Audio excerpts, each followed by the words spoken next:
把杜鹃花做成美味的小零食，好吃又解馋。农村的朋友们，你们小时候一定也吃过吧？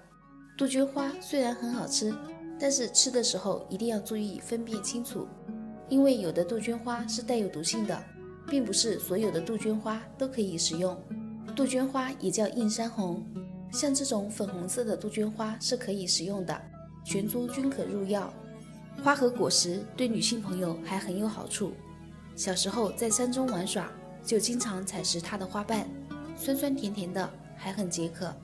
杜鹃花的颜色有很多种，像黄色的或者白色的就含有一定量的毒素，不可以食用。所以大家在野外遇到杜鹃花，一定要认清楚了再吃哦。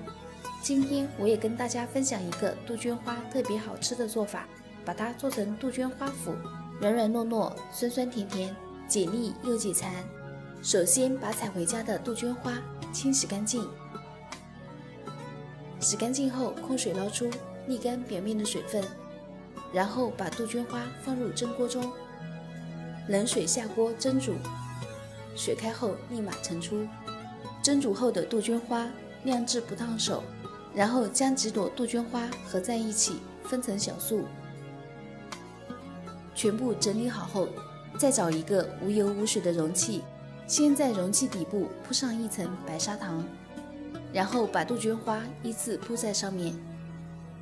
就这样一层杜鹃花，一层白砂糖，直到把所有的杜鹃花铺好，最上面一层用白砂糖封顶，然后盖上保鲜膜，腌制1个晚上。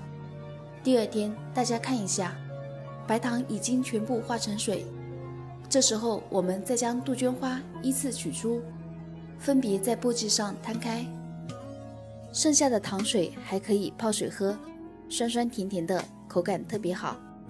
然后把杜鹃花拿到太阳底下晾晒，把表面的糖分晒干就可以了。如果家里有空气炸锅的朋友，也可以把杜鹃花放入炸锅中烘干，这样就更加快速方便了。把表面的糖分烘干，像这个样子就可以了。这样一份美味的小零食就做好了，酸甜软糯，特别的好吃。可以直接当小零食吃，也可以泡茶喝，味道清香，口感酸甜，非常适合饭后来一杯。朋友们，这样的杜鹃花脯你们想吃吗？喜欢的朋友赶紧收藏起来，你也试试哦。我是爱分享的米奇，关注我，带你了解更多的农村生活。我们下个视频见。